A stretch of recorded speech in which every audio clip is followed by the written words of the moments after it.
মালয়েশিয়ার home minister Dato Sri Saifuddin 20 May press statement করে জানানো হয়েছে government extend freeze no foreign worker application no new কোটা।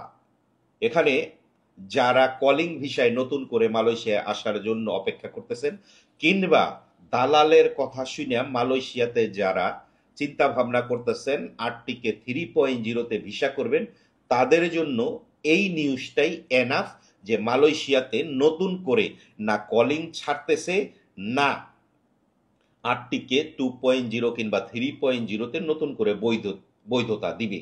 এই আশায় কিংবা দালালদের এই কথা যারা শুনে টাকা পয়সা দিতেছেন তাদের জন্য এই নিউজটাই এনাফ, আপনি আপনার টাকা জলে ফালাইতেছেন। 31 মের মধ্যে যদি বাংলাদেশ থেকে সম্পূর্ণ যেই কথা যারা পাইছে সেই লোক 31 মের মধ্যে যদি মালয়েশিয়াতে প্রবেশ না করে তাদের কথাও ক্যান্সেল হয়ে যাবে। মানে মালয়েশিয়ার সরকার 31 মের পরে নতুন কোনো লোক অ্যাকসেপ্ট করবে না, নতুন কোনো শ্রমিক অ্যাকসেপ্ট করবে না। আমাদের দেশের সরকার, আমাদের দেশের প্রবাসী কল্যাণ প্রতিমন্ত্রী যে কথা বলছেন যে মালয়েশিয়ার সাথে কথা হইতেছে, ওনাদের সাথে বৈঠক হইতেছে, ওনাদেরকে চিঠি দেওয়া হয়েছে যে 31 মের যে কথা বলা হয়েছে সেই সময়সীমাটা যেন একটু বাড়ায়।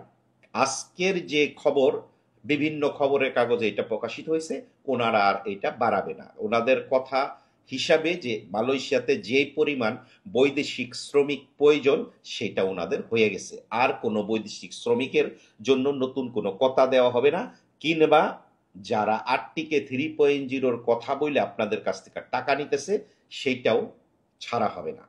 আমি এখানে আপনাদেরকে বলবো যারা কলিং এ এসে বিভিন্ন ভাবে বসে কাজ দেয় না, অপেক্ষা না করে কমপ্লেন না করে যারা পালাইছেন, ভাবতেছেন যে আপনি ইএসকে গিয়া পাসপোর্ট করলেই আরটিকে 3.0-তে ভিসা করতে পারবেন, আমি তাদের উদ্দেশ্যে বলবো যে কাউরে চাইরে না পয়সা দিবেন না। যদি আপনার পাসপোর্ট দরকার হয়, হ্যাঁ আপনি বাংলাদেশ দূতাবাস যোগাযোগ করেন কিংবা ইএসকেএল এ যোগাযোগ করেন, সেখান থেকে আপনার পাসপোর্ট দেওয়া হবে।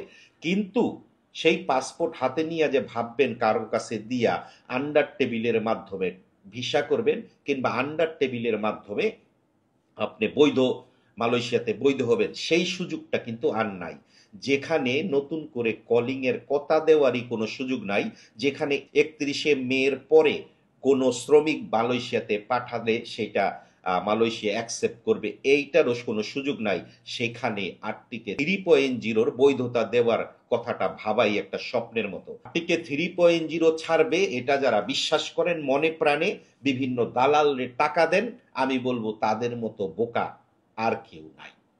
যেহেতু দিনের পর দিন আমরা বলতেছি আরটিকে 3.0 ছাড়ার কোনো সুযোগই নাই, কারণ আরটিকে 3.0 যদি সরকার ছাড়তো তাহলে সরকার অবৈধ যারা তাদেরকে দেশে যাবার সাধারণ ক্ষমা কখনোই দিত না।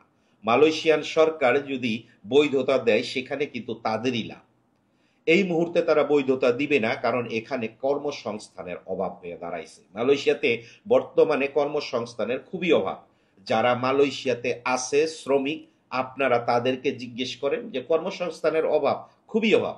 যাদের বেতন দেওয়ার কথা 1500 টাকা, 1000 টাকা, 1200 টাকা বেতনে মানুষ কাজ করাইতেছে। কাজী এই কথা যারা বিশ্বাস করে যে আরটিকে 3.0 ছাড়বে, তাদের মতো বোকা আমার মনে হয় আর কেউ আছে বলে আমার জানা নাই।